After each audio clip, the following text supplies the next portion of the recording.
Bueno, continuando con nuestro libro de Todo es número, es matemática, la realidad, de Manuel Alfonseca. Estamos en grandes ideas de las matemáticas y vamos a iniciar el capítulo 5, la irrazonable efectividad de la ciencia.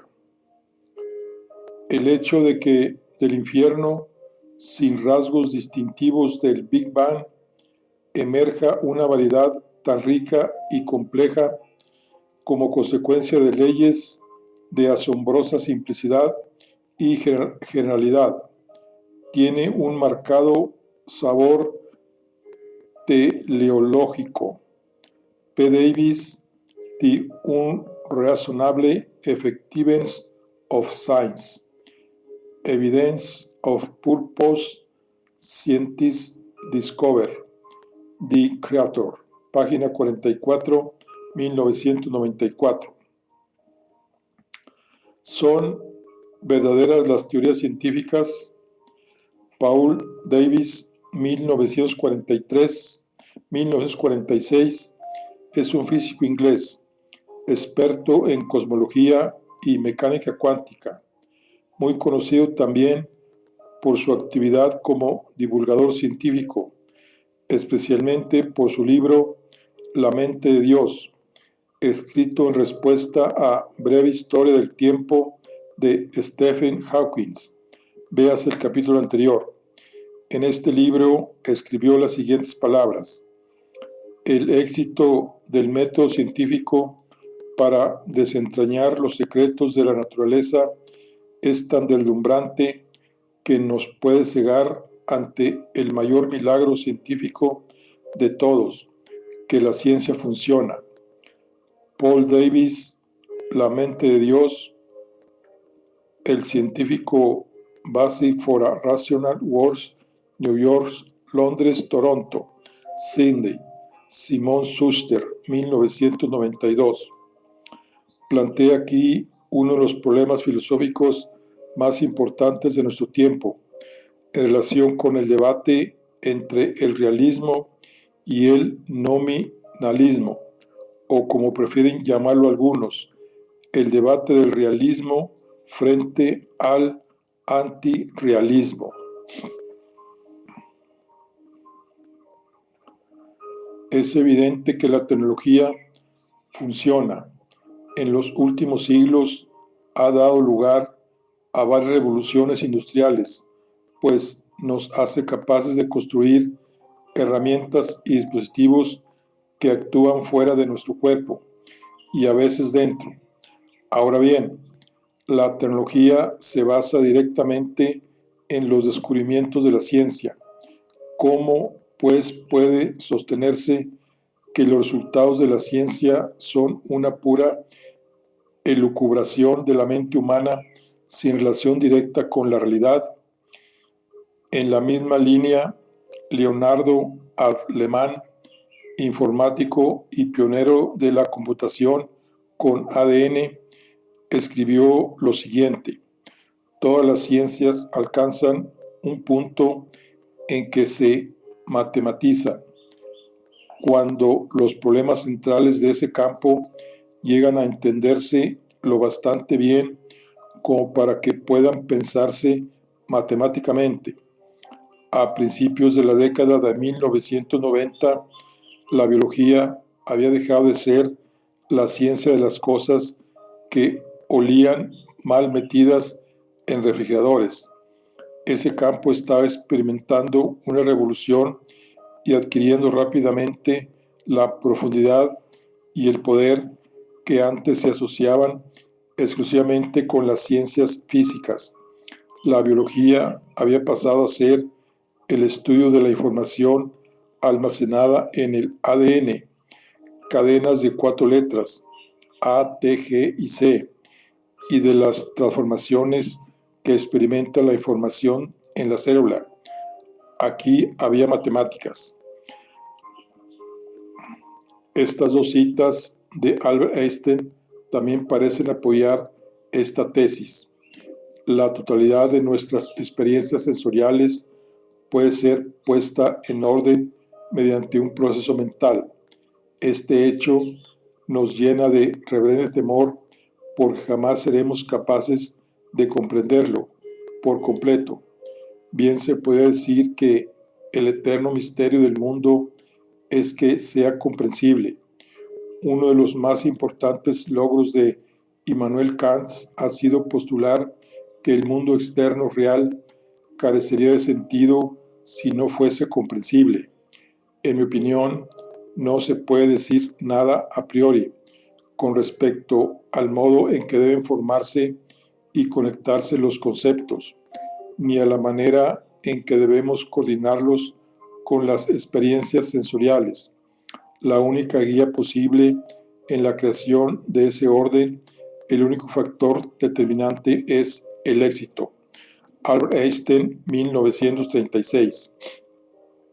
Asimismo, pertenece a ella la fe en la posibilidad de que las normas válidas para el mundo de la existencia sean racionales, es decir, comprensibles mediante la razón.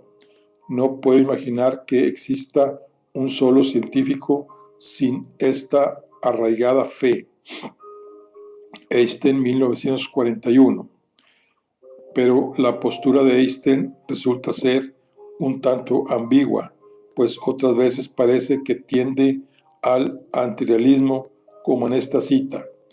¿Cómo puede ser que las matemáticas, que después de todo son un producto del pensamiento humano, independiente de la experiencia, sean tan admirablemente apropiadas para los objetos de la realidad?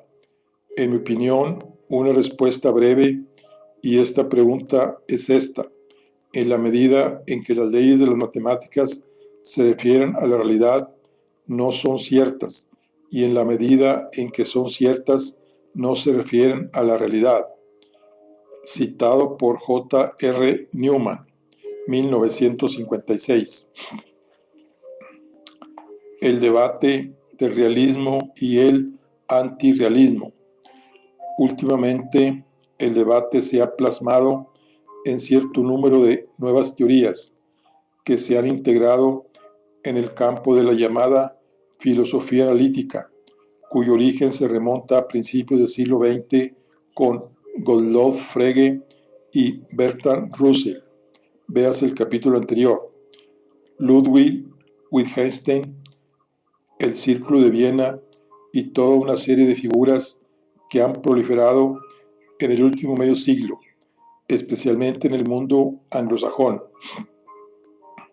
En la actualidad, los dos campos, realista y antirrealista, están de acuerdo en la tesis fundamental de este capítulo, que la ciencia funciona.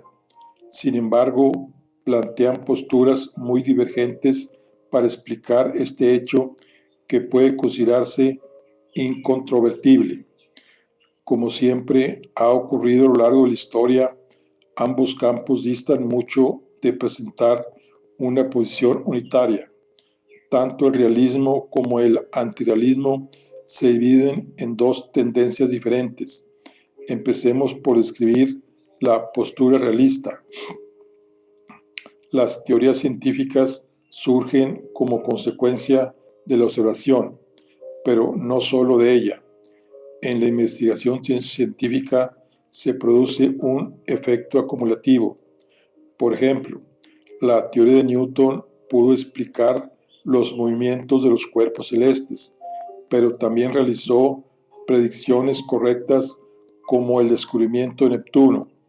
Ahora bien, de vez en cuando se observan nuevas realidades que no se conocían y que la teoría estándar no puede explicar, como la precesión de la órbita de Mercurio.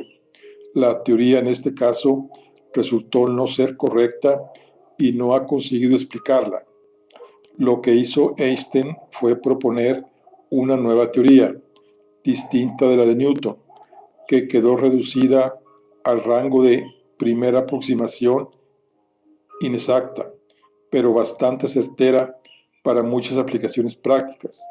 La relatividad general no refutó la teoría de Newton, simplemente la refinó, la hizo más exacta, haciendo posible explicar algunas observaciones anómalas y realizar nuevas predicciones correctas. Por lo tanto, las nuevas teorías científicas no solo se adaptan a las nuevas observaciones, sino también a las teorías antiguas de las que se toma lo necesario. De igual manera, a principios del siglo XIX, John Dalton, 1766-1844, propuso la teoría atómica para explicar las reacciones químicas. Durante prácticamente todo el siglo XIX, la existencia del átomo se consideró simplemente hipotética.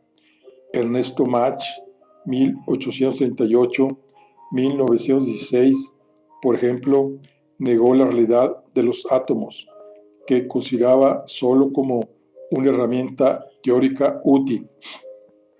Sin embargo, esta situación ha cambiado, pues desde principios del siglo XX, prácticamente todos los científicos consideran real la existencia de los átomos, porque esa hipótesis ha llevado a incontables avances tecnológicos. En este contexto, los filósofos realistas se dividen en dos grupos diferentes: los que defienden el realismo de la verdad, quienes sostienen que las teorías científicas funcionan porque son verdaderas. Por ejemplo, podemos afirmar que los átomos existen porque existe una evidencia científica abrumadora al respecto, y los que apoyan el realismo de las entidades, que afirma que las entidades concretas como los átomos existen realmente, pero quizá nuestras teorías respecto a ellas estén equivocadas. Puede que las propiedades que ascribimos a esas entidades no sean exactas, y posiblemente investigaciones posteriores nos obligarán a darles una nueva forma. Frente a esta postura, los filósofos antirrealistas se dividen también en dos ramas distintas: los que sostienen que no tenemos razones para afirmar que las entidades existen, y los que sostienen que tenemos razones para afirmar que las entidades no existen. Obsérvese que las cuatro posturas, dos realistas y dos antirrealistas, forman una escala bastante completa, que va desde el realismo casi platónico al antirrealismo absoluto, de una forma bastante parecida al enfrentamiento que tuvo lugar durante la Edad Media entre realistas y nominalistas. En cierto modo, podríamos decir que la historia se repite, aunque con diferentes matices.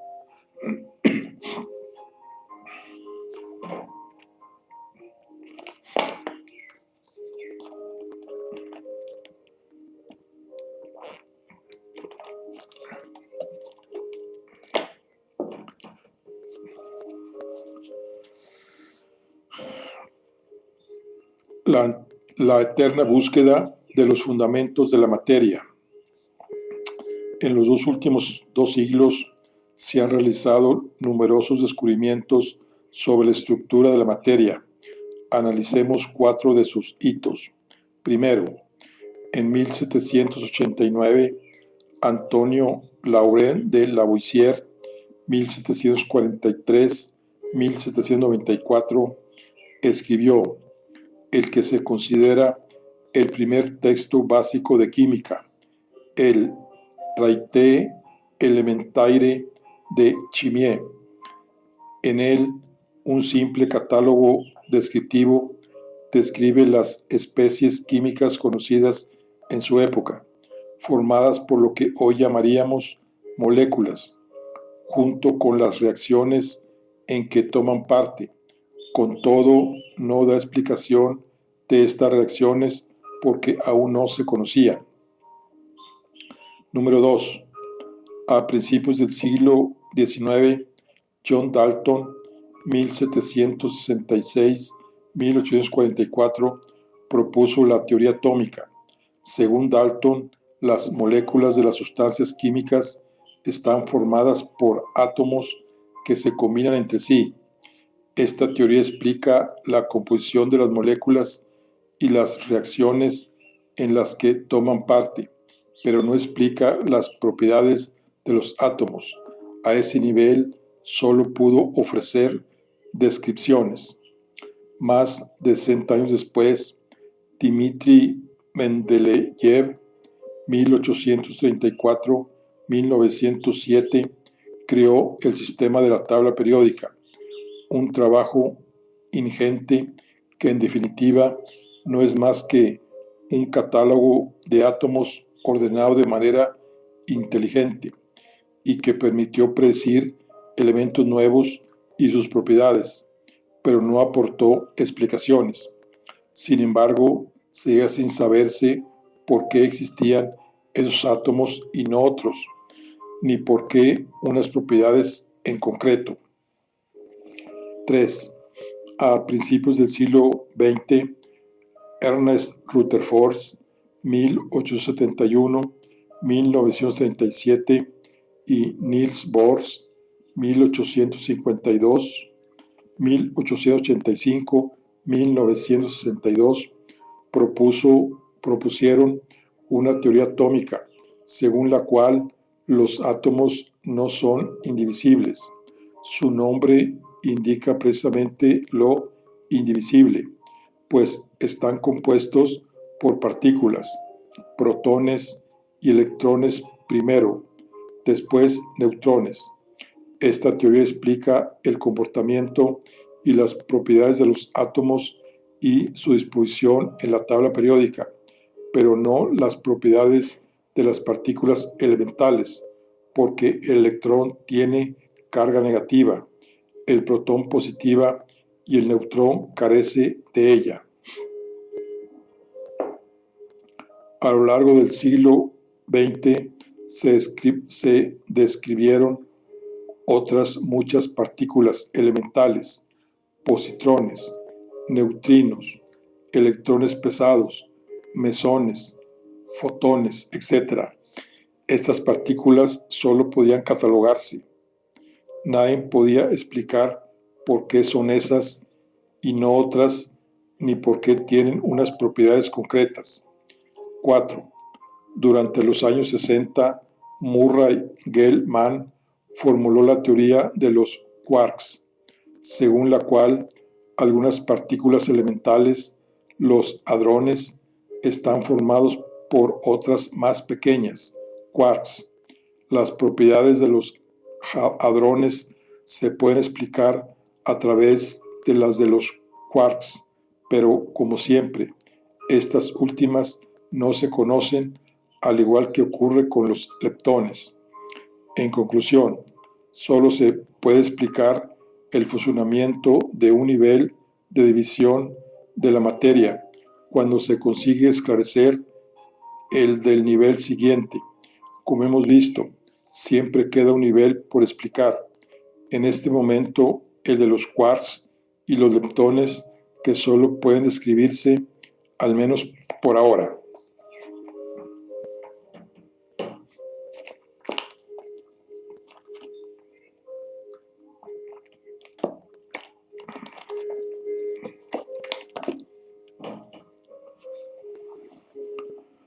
Argumentos realistas, el método científico. A lo largo de la historia de la ciencia, se puede ver que la aplicación del método científico ha llevado a proponer la existencia de ciertas entidades, como los átomos, los electrones y los genes, que al principio solo eran hipotéticas, es decir, tenían carácter de conjeturas. En segunda instancia, fue posible estudiar o medir sus propiedades mediante la experimentación. Finalmente, los avances de la tecnología nos han permitido construir dispositivos que hacen posible manipularlas.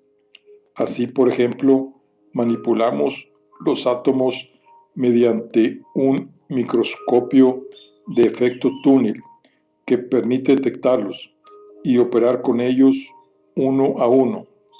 También manipulamos los electrones, haciéndolos chocar unos con otros en aceleradores de partículas o los observamos gracias a un microscopio electrónico. Manipulamos los genes realizando cambios en la estructura química del genoma, lo que da lugar a mutaciones, o construyendo cadenas sintéticas de genes. Veamos cómo lo expresa uno de los defensores de esta postura. Cuando podemos usar el electrón para manipular otras partes de la naturaleza de forma sistemática, este deja de ser hipotético e inferido, deja de ser teórico y se vuelve experimental. Al comprender algunas propiedades causales de los electrones, a uno se le ocurre cómo construir dispositivos ingeniosos y complejos que permitan alinear los electrones como uno quiere. Una vez que tienes la idea experimental, sabes cómo construir el dispositivo, porque sabes cómo hacer que los electrones se comporten de determinada manera. Los electrones dejan de ser formas de organizar nuestros pensamientos o salvar los fenómenos observados. Permiten construir fenómenos en otros dominios de la naturaleza. Los electrones son herramientas. Y Hawkins, 1983.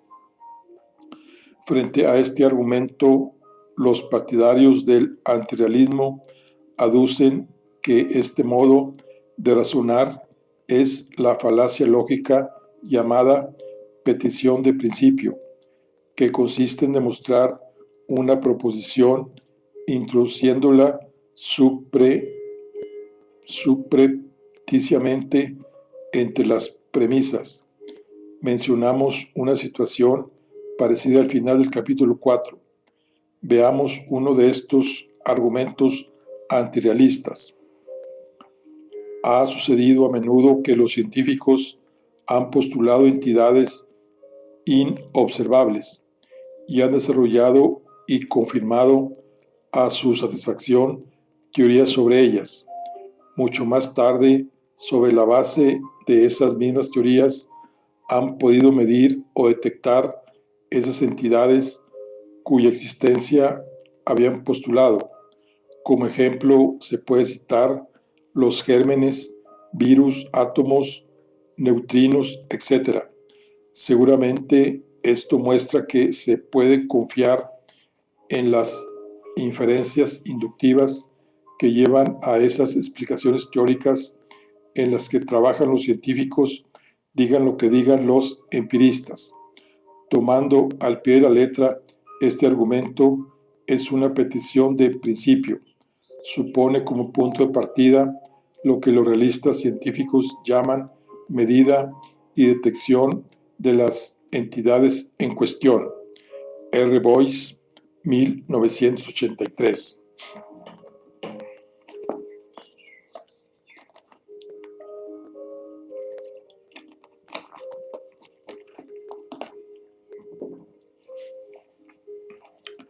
Argumentos realistas. El argumento del no milagro. El representante más importante de este argumento es el matemático y filósofo estadounidense Hilary Putnam, a quien mencionamos en el capítulo anterior como alumno de William Quine. Su argumento puede resumirse así: la mejor explicación del éxito de la ciencia consiste en afirmar que las entidades sobre cuya existencia se postula son reales: átomos, electrones, genes, virus, etc. Es extremadamente improbable que la ciencia tenga tanto éxito en sus aplicaciones tecnológicas y después de todo sea falsa. Sabemos que de una teoría falsa pueden seguirse conclusiones verdaderas, pero que esto haya ocurrido tantas veces y todas esas teorías fuesen falsas sería un milagro. Putnam utiliza la palabra milagro en el sentido de que sería extremadamente improbable. En palabras de Putnam, el positivista moderno tiene que dejar sin explicación el hecho de que los cálculos con electrones, los cálculos relacionados con el espacio-tiempo y los cálculos de ADN predicen correctamente fenómenos observables si, en realidad, no hubiera electrones, ni espacio-tiempo, ni moléculas de ADN. Si esas cosas existen, la explicación natural del éxito de estas teorías es que son explicaciones parciales, verdaderas, del comportamiento de esas cosas, y se tiene una explicación natural de la manera en que van sucediéndose las teorías científicas, por ejemplo, de cómo la relatividad de Einstein sucedió a la gravitación universal.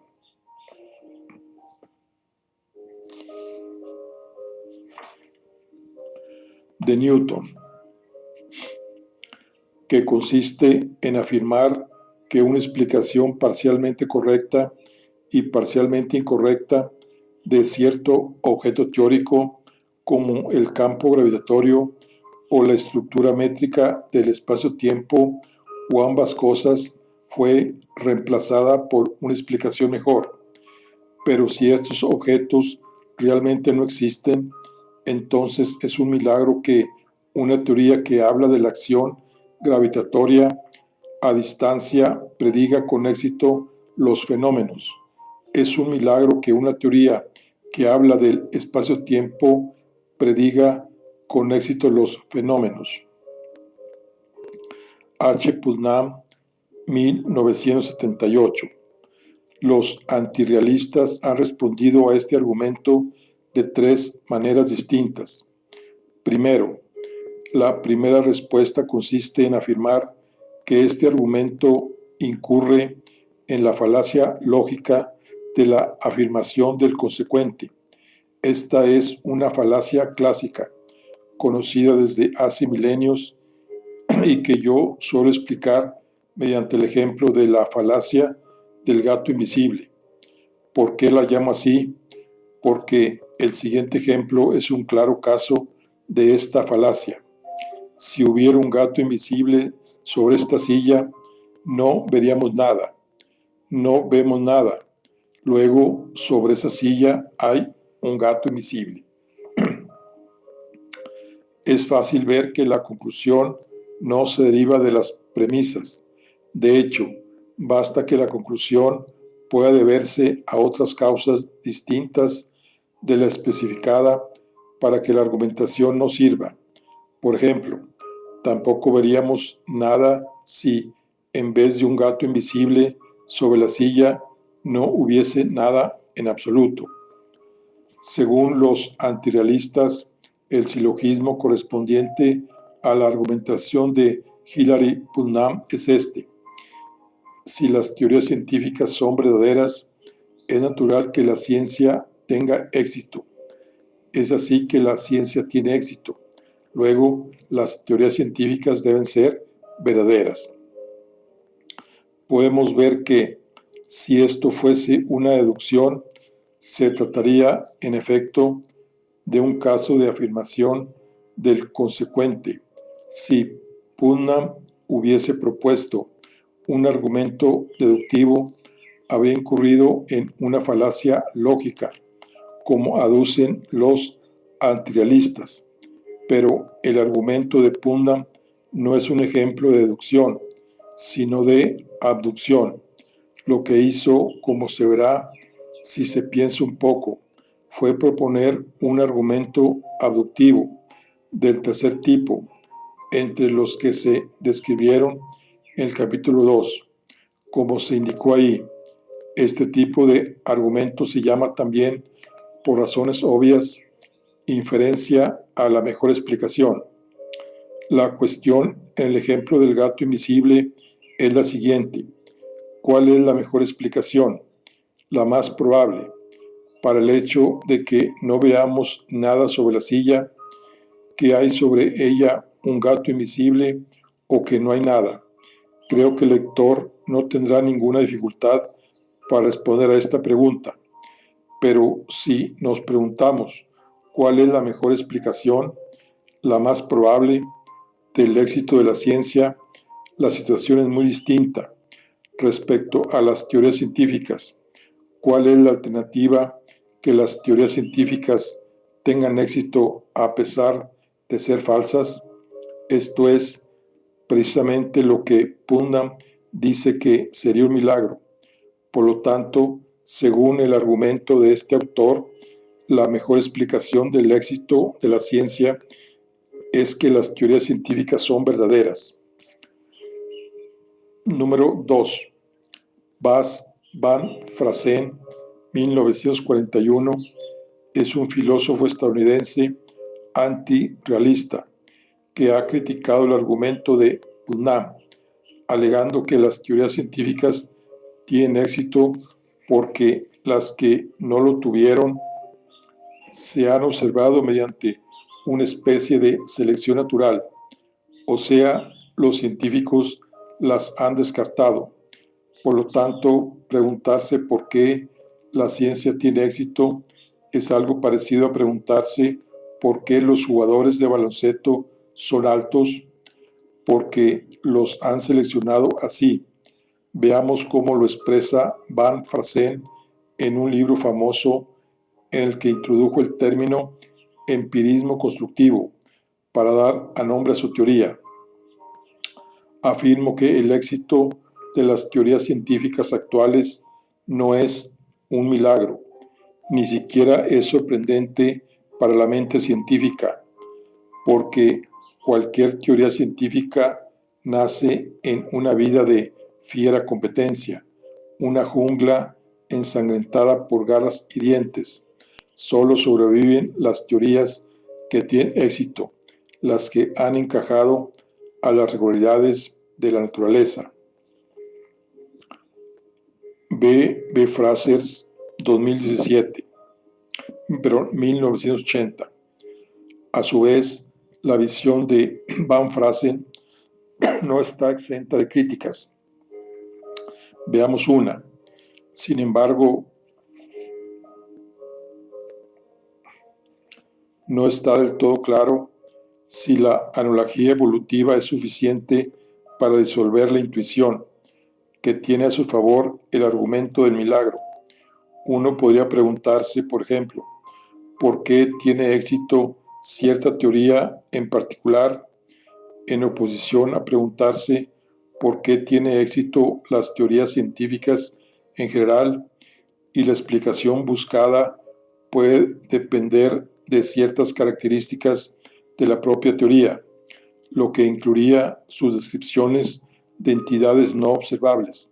Sin embargo, es una cuestión debatible si tales explicaciones han de ser ciertas. Anjal Chakrabarty, 2017. Tercero, la tercera crítica al argumento del no milagro se debe a Larry Laudan y consiste en negar que las teorías que han obtenido el éxito sean verdaderas, ya que ha habido casos de teorías que tuvieron éxito y no fueron verdaderas, como la del flogisto en el siglo XVIII y la del éter en el siglo XIX, así como de teorías que no tuvieron éxito y ahora se consideran verdaderas, como la deriva continental de Wegner.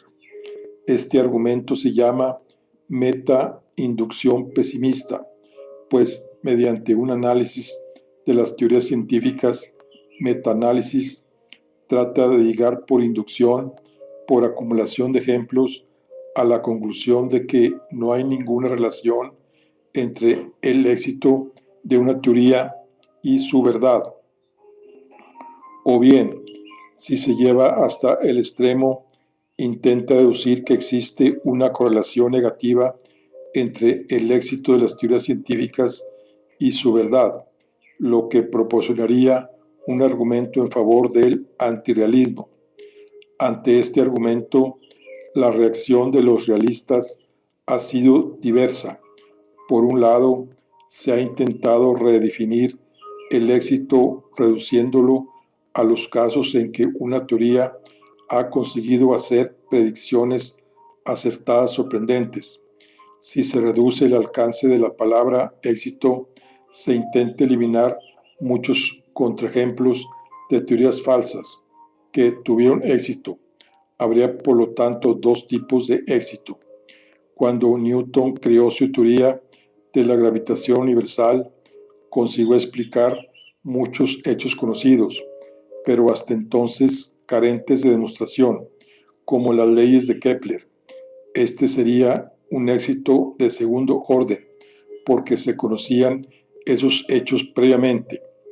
Cuando Le Verrier aplicó la teoría de Newton para descubrir Neptuno, se trató de una predicción acertada sorprendente, porque nadie sospechaba que pudiera existir tal planeta.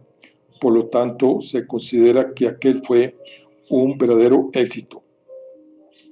La respuesta de los antirrealistas es que la teoría de Newton fracasó cuando el propio Le Verrier intentó aplicarla para explicar la precesión de la órbita de Mercurio. Ahí se comprobó que la teoría estaba equivocada, porque no logró explicar un hecho observado. A esto los realistas contraatacan, alegando que las teorías no son verdaderas ni falsas por completo, sino que son parcialmente verdaderas y parcialmente falsas. Así, la teoría de Newton puede considerarse como una aproximación lo bastante buena como para aplicarla al cálculo de las órbitas de todos los planetas del sistema solar, excepto Mercurio. En las proximidades del Sol, esa teoría no sirve y tuvo que ser reemplazada por la de la relatividad general de Einstein. Sin embargo, la parte de la teoría de Newton que sí constituye una buena aproximación debe considerarse verdadera. Esa parte de la teoría no puede aducirse como argumento para defender que el éxito de la teoría dependía de que fuese falsa. Por su parte, los antirrealistas remiten a su favor a nuevas listas de teorías que deben considerarse, incluso según estos nuevos criterios, falsas y exitosas, o bien verdaderas y fracasadas.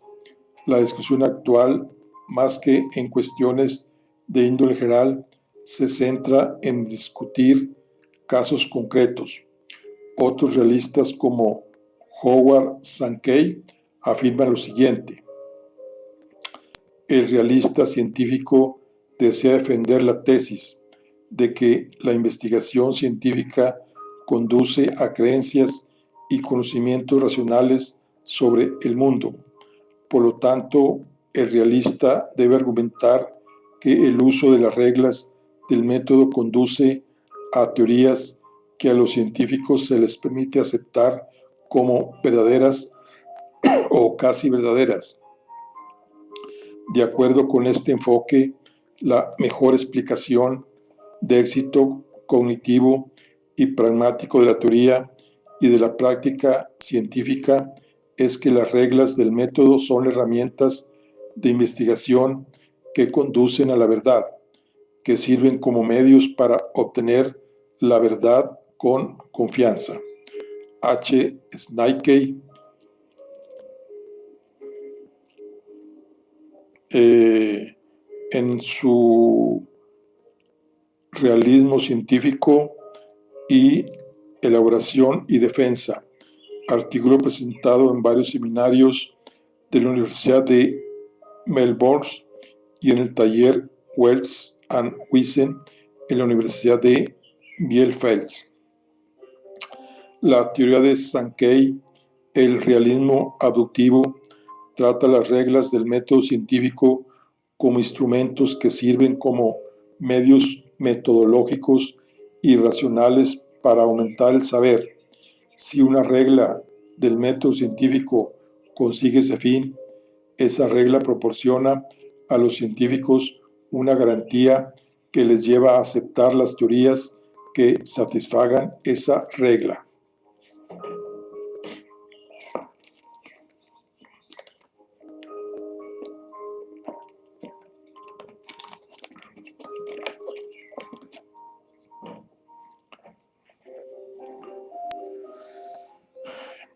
¿Qué es una teoría científica? Karl Popper, 1902-1994, fue uno de los filósofos de la ciencia más importantes del siglo XX. En su obra, muy amplia, defiende el realismo científico frente al instrumentalismo nominalista de John Dewey, 1859-1952, que sostiene que las teorías científicas no son capaces de identificar la realidad, aunque sí pueden detectar relaciones causa-efecto o de los medios para la construcción de un fin, que resultan útiles en la práctica. Aunque esté de moda decir que las ideas de Karl Popper sobre la evolución de la ciencia se han superado, su definición de teoría científica sigue siendo inapelable. Una teoría solo es científica cuando permite diseñar un experimento que demuestra que esa misma teoría es falsa. Un caso paradigmático es la interpretación de Copenhague de la mecánica cuántica.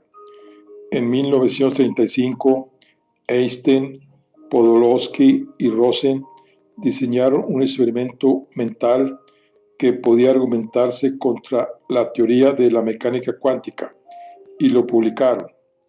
Unos meses más tarde, Niels Bohr publicó otro artículo en la misma revista, en la que respondía al artículo anterior con una propuesta diferente. Casi 30 años después, el experimento EPR, así llamado por las iniciales de sus tres autores, que hasta entonces había sido mental, pudo llevarse a cabo y confirmó las predicciones de Bohr en lugar de las de Einstein. Como la teoría de Bohr resistió un intento de demostrar su falsedad, se debe considerar una teoría científica. Ahora bien, este éxito de la teoría no implica que debe considerarse correcta o verdadera. Según Popper, las teorías científicas nunca llegan a serlo. Esta ha resistido con éxito un intento de refutación, pero el próximo podría conseguirlo. Curiosamente, Karl Popper era tan contrario a la teoría de Bohr como Einstein, porque la consideraba instrumentalista. En la misma línea, la teoría cosmológica inflacionaria, propuesta inicialmente por Alan Guth en 1979 y corregida después por Andrei Linde y Paul Steinhardt, afirma que entre 10 a la menos 36 y 10 a la menos 33 segundos después del Big Bang, el cosmos experimentó una expansión desmesurada. Una de las formas de esta teoría predice que la radiación cósmica de fondo debería mostrar rastros de polarización circular, y en el 2014 un equipo creyó haberla detectado, lo que confirmaba la predicción. Los medios que suelen entender mal las noticias científicas lanzaron las campanas al vuelo, afirmando que se había demostrado la existencia del multiverso, lo cual era falso.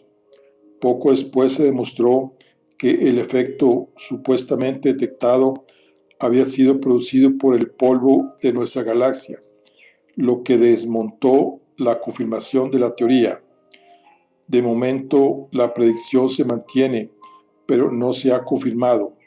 Si se demostrara que no existe tal polarización, se habría demostrado la falsedad de, al menos, algunas versiones de la teoría inflacionaria. Luego, esta teoría sí debe considerarse científica, puesto que sigue siendo posible demostrar su falsedad. Otro ejemplo es la materia oscura, cuya existencia se ha propuesto para explicar los movimientos de las galaxias y los datos proporcionados por la radiación cósmica de fondo, aunque de momento ambas fuentes de información dan lugar a resultados incompatibles cuando se utiliza para calcular el valor de la constante de Hubble.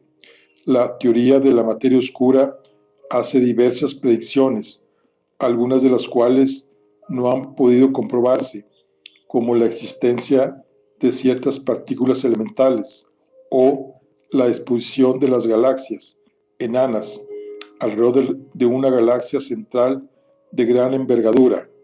A pesar de todos sus problemas, o precisamente por ellos, la teoría de la materia oscura sigue siendo científica, puesto que es posible refutarla. La existencia de la misteriosa energía oscura también puede someterse a experimentación, aunque sea únicamente en forma de simulación por ordenador. Esta forma de contrastar una teoría no es tan decisiva como la experimentación directa, pues una simulación, para ser útil, debe ser válida, tarea complicada, cuando lo que ha de someterse a simulación es el universo. De todas formas, dado que dichas simulaciones podrían, en principio, rechazar la predicción de la existencia de la energía oscura, esta también debe considerarse una teoría científica. Cuando no es posible diseñar un experimento que demuestre que una teoría es falsa, dicha teoría no es científica, como mucho podría considerarse filosófica. Un ejemplo claro de esto es cualquiera de las 6 teorías independientes y mutuamente contradictorias que proponen la existencia de un multiverso, o sea, de un conjunto de universos además del nuestro. Hasta ahora, al menos, ninguna de ellas ha conseguido proponer un solo experimento, ni siquiera mental, que demuestre que esta teoría es falsa. Por lo tanto, la existencia del multiverso en cualquiera de sus formas no es una teoría científica. Está, pues, a un nivel inferior al de la cosmología de Ptolomeo, que sí era capaz de hacer predicciones, por ejemplo, de los eclipses y de las posiciones de los planetas, y cuya falsedad, por lo tanto, se podía demostrar, lo que no se lograría hasta el siglo XIX con el descubrimiento de la paralaje estelar, como señalamos en el capítulo 3.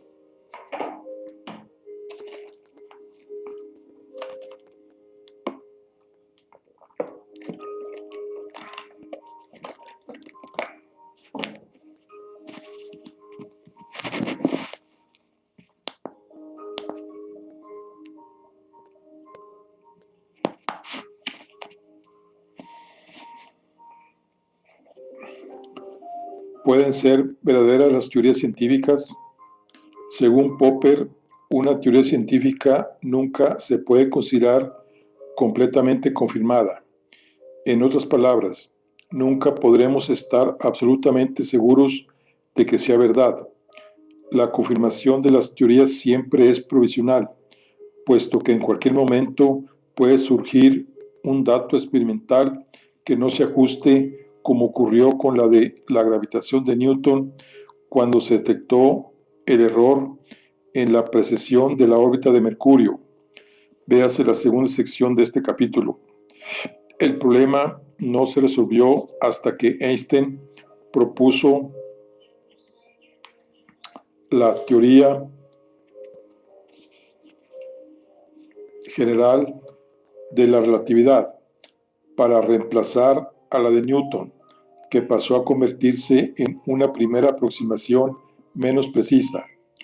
Christian Karman, de la Universidad Nacional de Quilmes, Argentina, se ha hecho famoso por su análisis junto con James Evans del mecanismo de Antikythera, uno de los dispositivos más misteriosos de la tecnología griega antigua que se encontró entre los restos de un naufragio en el fondo del mar.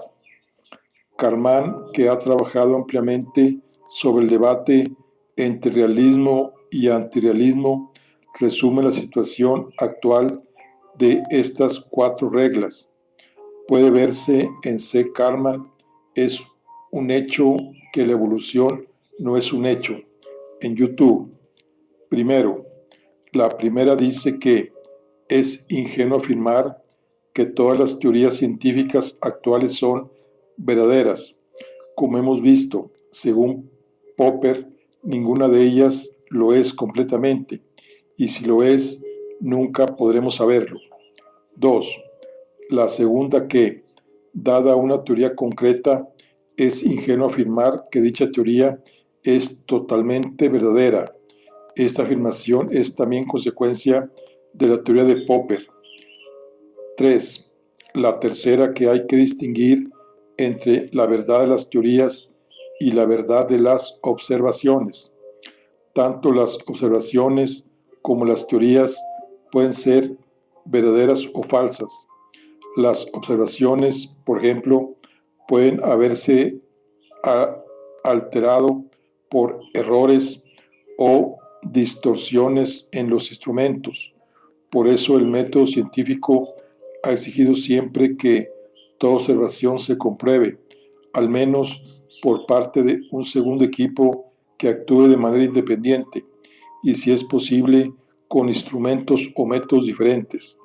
Desgraciadamente, esta regla no siempre se cumple, en especial en los últimos años, ya que muchos científicos se apresuran a airar sus supuestos descubrimientos en medios de comunicación de masas que no se distinguen precisamente por su credibilidad científica. 4. Y la cuarta, que el compromiso que se puede sentir hacia una teoría concreta depende de las predicciones acertadas, sorprendentes que haya logrado realizar.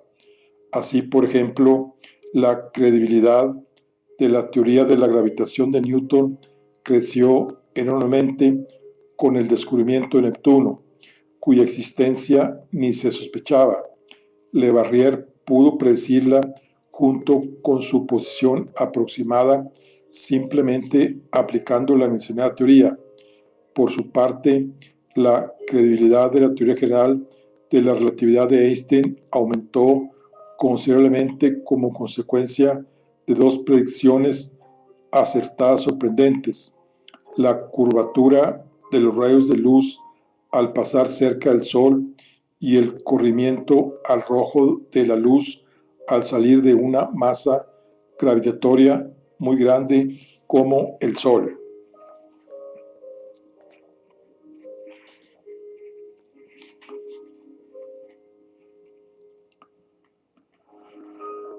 Bueno, vamos aquí a ver lo que es el modelo cosmológico estándar.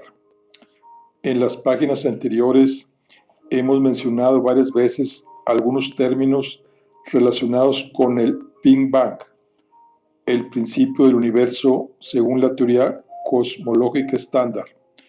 Por eso parece oportuno dedicar aquí unas pocas palabras para explicar algunos conceptos que guardan relación con esta teoría. Poco después del Big Bang, a medida que el universo se iba expandiendo, la temperatura fue descendiendo progresivamente. Mientras superaba los 3000 grados Kelvin, toda la materia del cosmos, una mezcla de hidrógeno y helio, estaban en estado de plasma, como lo está ahora el Sol, por lo que era opaca. Cuando la temperatura descendió por debajo de ese valor, algunos cientos de miles de años después del Big Bang, la materia se convirtió en estado gaseoso y se volvió súbitamente transparente. Lo que vemos como radiación cósmica de fondo no es más que la última imagen de ese plasma, una fracción de segundo antes de su transformación en gas.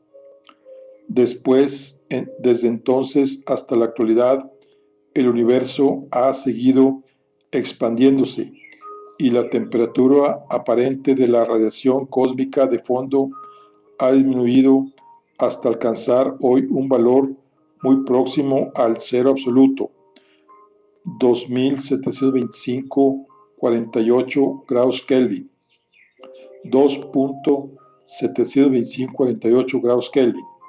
Este valor es prácticamente el mismo en todas las direcciones del espacio. Hay una variación mínima que se refleja en la quinta cifra decimal, el 8 de la temperatura expresada.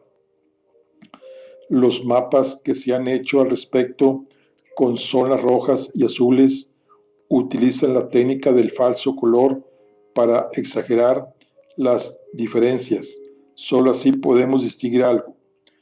A pesar de que las diferencias son tan sutiles, es posible distinguir en la radiación cósmica de fondo la presencia de ondas acústicas, lo que se ha hecho a partir de los datos cada vez mejores obtenidos sucesivamente por los radiotelescopios espaciales, el COBE, el WMAP y Planck, ha sido construir un modelo matemático de la radiación cósmica de fondo que depende de 6 parámetros fundamentales y ajustar estos parámetros hasta conseguir que el espectro de potencia de las ondas acústicas del modelo se adapte lo más posible al detectado en los datos reales. Este es el modelo cosmológico estándar, CDM. Es la constante cosmológica y CDM remite a la materia oscura fría, en inglés Cold Dark Matter. Uno de los puntos de partida de este modelo es que la curvatura del universo es prácticamente igual a cero. Esto significa que el espacio es plano, euclídeo, y en consecuencia el segundo término de la ecuación cosmológica de Einstein es nulo. Además, la velocidad de expansión del universo tendría exactamente el valor crítico, por lo que, según este modelo, el cosmos se expande cada vez a mayor velocidad, sin que se vaya a contraer nunca. Esta es la ecuación cosmológica de Einstein. R al cuadrado es igual a 2gm sobre r menos kc al cuadrado más gorrito entre 3c al cuadrado r al cuadrado, donde r es el radio del universo o de la parte esférica del universo bajo consideración. R es su velocidad de expansión, m su masa, g la constante gravitatoria de Newton. K, la curvatura tridimensional del universo. L, la constante cosmológica. A es L, debe ser L sobre 3.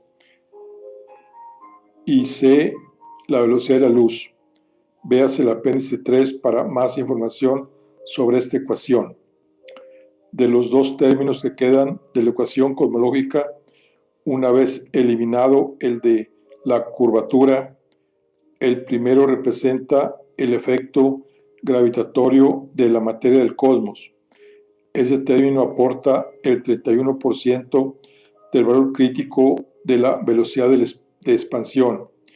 El otro término no nulo, en la constante cosmológica, aportaría el otro 69% del valor crítico. Como la masa cósmica que somos capaces de detectar, basada esencialmente en hidrógeno y helio, solo equivalen al 5% del valor crítico, falta por tanto un 26%, que no sabemos de dónde viene, lo llamamos materia oscura, y al término de la constante cosmológica, que tampoco sabemos de dónde viene, se le llama energía oscura.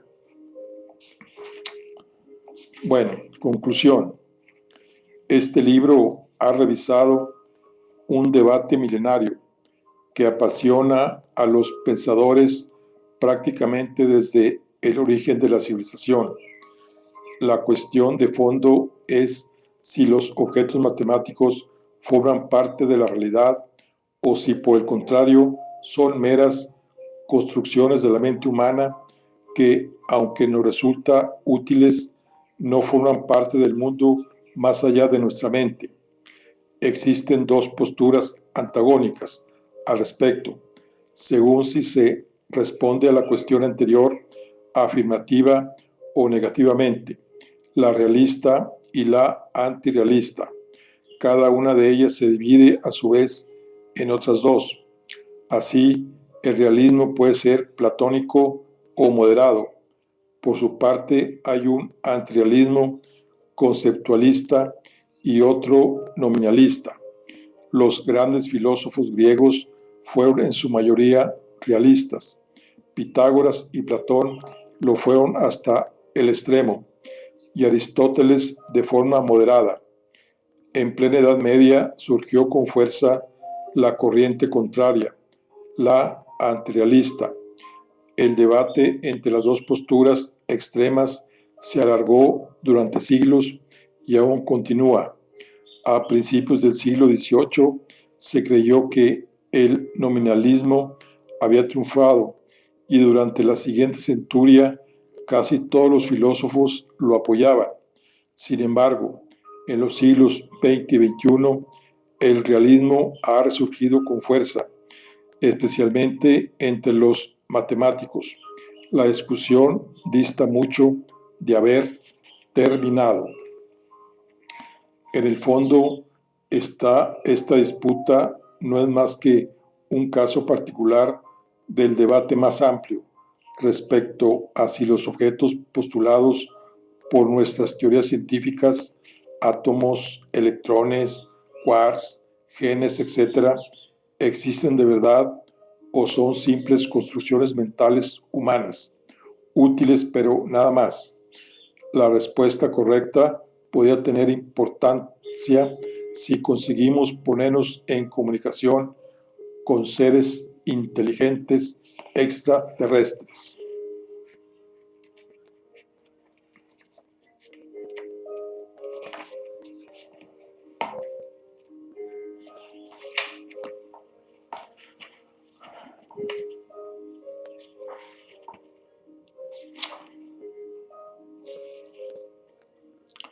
Bueno, ya aquí vamos para concluir. Vamos a ver aquí los apéndices que trae aquí el libro. El primer apéndice son las ecuaciones de Maxwell. Dice, aunque ya se sabía desde los experimentos de Michael Faraday, 1791-1867, que electricidad y magnetismo están relacionados, hubo que esperar a los trabajos de James Clerk Maxwell para conseguir unificar ambas fuerzas. Las ecuaciones que descubrió Maxwell se aplican a todos los fenómenos eléctricos y magnéticos, así como a las ondas electromagnéticas, luz, rayos infrarrojos y ultravioletas, microondas, ondas de radio, rayos X y rayos gamma, muchas de las cuales aún no habían sido descubiertas cuando el físico las formuló. Estas son las 4 ecuaciones de Maxwell. La primera, delta por D igual a ρ. Bueno, ahorita vamos a ver qué es. Segunda, delta por B igual a 0. Delta por E igual derivada parcial B, derivada parcial con respecto a T menos la derivada parcial con respecto a T de B. Y delta por H es igual a menos la derivada parcial de T de D más J, donde E es el campo eléctrico, B es el campo magnético, D es la densidad del flujo eléctrico, D igual a epsilon por E, H es la inducción magnética, B es igual a mu por H, la ρ es la densidad de carga eléctrica, J la densidad de corriente eléctrica, epsilon la permitividad eléctrica, mu la permeabilidad magnética y delta el operador divergencia y delta X o delta por el operador rotacional y la derivada parcial respecto al tiempo.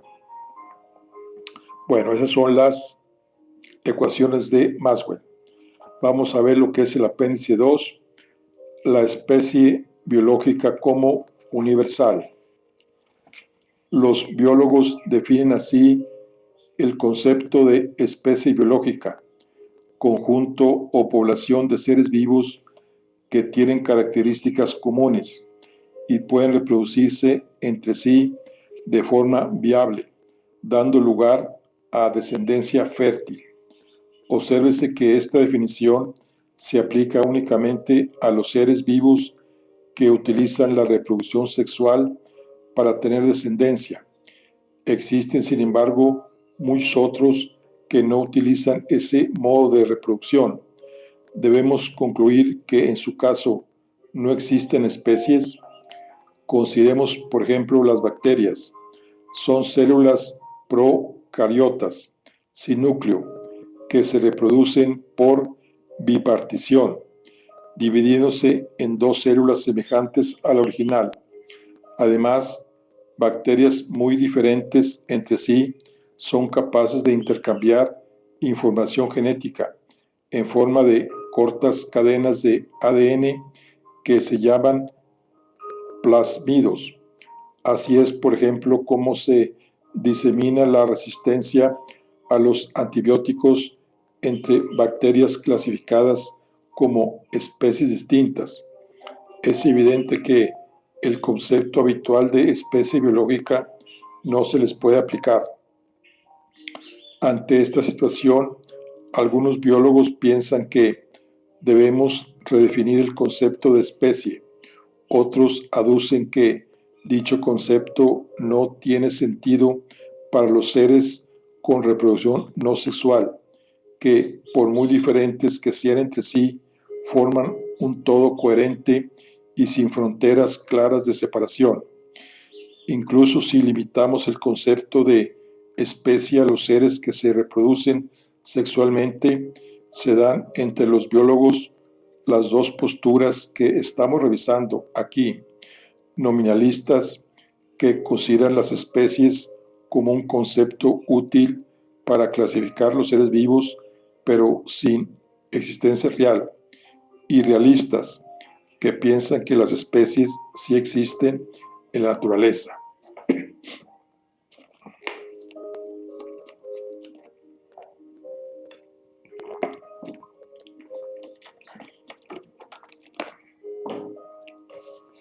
Apéndice 3.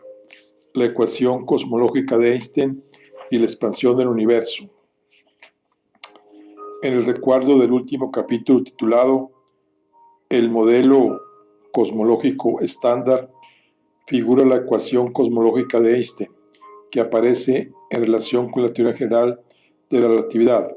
Una de las formas de dicha ecuación es esta: r al cuadrado es igual a 2gm sobre r menos kc al cuadrado más, es una a, pues es como una delta, vamos a llamarla a entre 3c al cuadrado. Se verá que la parte derecha de la ecuación consta de tres términos. El primero corresponde a la atracción gravitacional producida por las masas contenidas en el universo. Se trata de la ecuación clásica de la gravitación universal de Newton. El segundo término corresponde a la curvatura del universo, representada por la constante K. El tercero, el de la constante cosmológica, A, fue introducido por Einstein al comprobar que los dos primeros términos por sí solos dan lugar a soluciones en las que el universo se expande o se contrae, pero no puede permanecer estable y estacionario. Como Einstein creía que esta condición debía cumplirse, lo añadió. Cuando se descubrió que el universo está realmente en estado de expansión, Einstein dijo que el mayor error de su vida había sido la introducción de la constante cosmológica en su ecuación.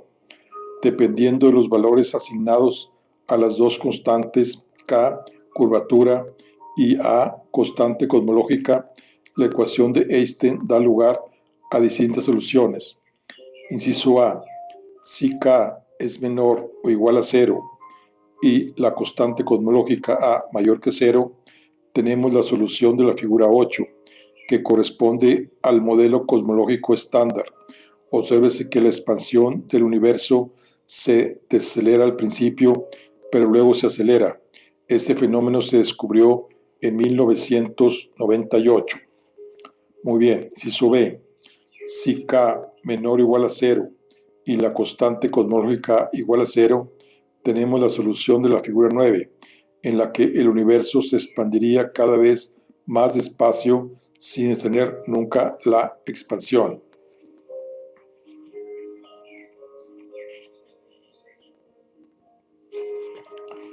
C. Si K menor o igual que 0 y la constante cosmológica menor a 0, tenemos la solución de la figura 10, en la que el universo se expandiría hasta cierto punto y a partir de entonces empezaría a contraerse de nuevo. D. Si K sería mayor que 0 y la constante cosmológica de A sería mayor que A sub C y mayor que 0, un valor crítico, tenemos la solución de la figura 11, que corresponde al modelo cosmológico de Lemaitre. Obsérvese que la expansión del universo se deceleraría mucho al principio, pero luego se aceleraría. E. Si K mayor que 0 y la constante cosmológica A igual a A sub C, hay tres soluciones posibles. La de la figura 12, que corresponde al universo estacionario de Einstein, curva A, al modelo de Eddington de Lemaitre, curva C, que no corresponde a la realidad, pues sería un universo en expansión sin Big Bang, y un tercer modelo, curva B, en el que el universo se expandiría hasta cierto tamaño máximo que nunca podría alcanzar. Muy bien. Y por último, F, si K sería mayor que 0 y la constante cosmológica A menor que A sub C, se obtiene una solución parecida a la de la figura 10, o sea, un universo que primero se expande y luego se contrae. La ecuación cosmológica de Einstein no se puede resolver analíticamente si los tres términos son distintos de 0, pero sí es posible hacerlo si el segundo o el tercer término se anulan. Estos dos casos son los siguientes. Si K es igual a 0, o sea, si el universo es plano, como en el modelo cosmológico estándar, la solución paramétrica de la ecuación de Einstein es esta. T es igual a 2/3, paréntesis, constante cosmológica entre 3 por c al cuadrado, todo eso elevado a la menos 1/2. Y R es igual a R por la constante cosmológica seno de h de h a la 2/3 por y, donde y es el parámetro y R por la constante cosmológica es una constante. Si la constante es igual a 0, la constante cosmológica A es igual a 0, o sea, si la constante cosmológica fuera igual a 0, la solución paramétrica de la ecuación cosmológica sería esta. T es igual a R sobre C entre barras K elevado a la 1/2 por seno de H y coseno H y menos y. Y R es igual a R sub más seno H al cuadrado de Y, donde Y es el parámetro y R es una constante. Bueno, aquí concluimos nuestro libro. Ya nomás vamos a ver aquí rápidamente la biografía recomendada para este libro de L. Carroll, El juego de la lógica, Alianza Editorial Madrid 2007, además de ser autor de los dos famosos libros de Alicia en el País de las Maravillas y Alicia a través del espejo. Lewis Carroll, Charles L. Dodson, practicó las matemáticas y la lógica. Este libro, que es muy ameno, recopila varias de sus publicaciones en este campo.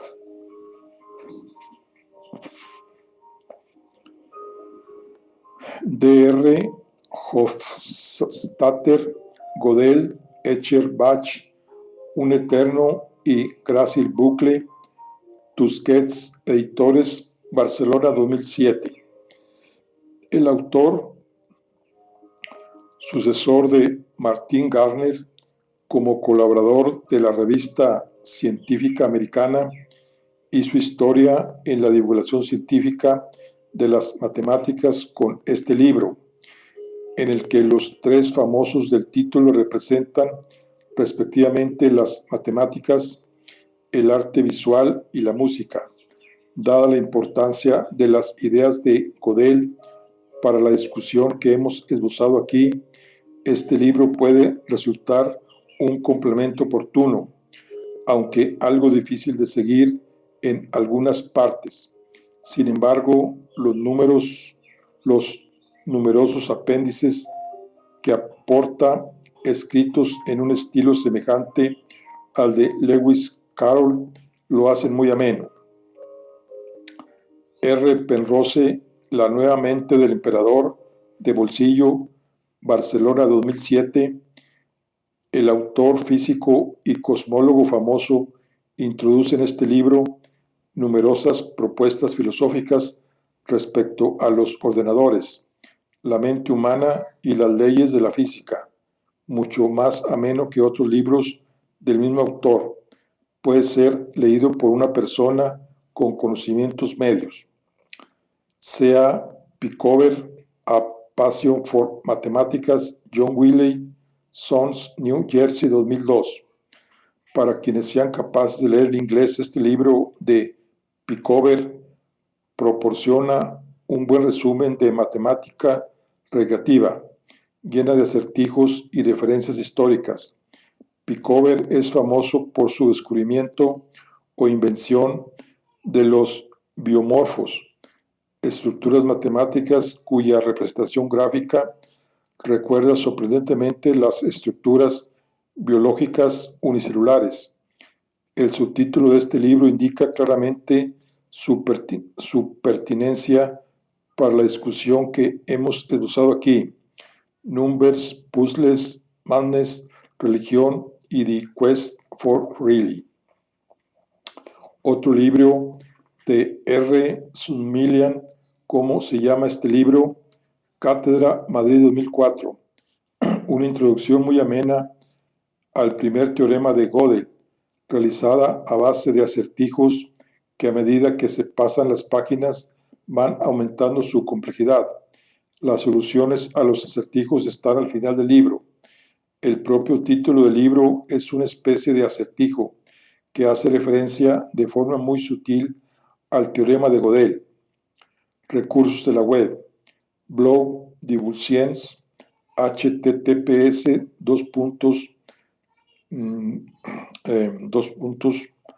divulciencia blog2.com diagonal, en el que el autor de este libro habla sobre matemáticas, física, biología, filosofía de la ciencia y cualquier otro tema de divulgación científica que se le ocurra. Julio A. Gonzalo y Manuel Alfonseca, Constraints of the General Solution of Einstein Cosmological Equation by Hubble Parameter times Cosmic Ace. A Historical Perspectiva, https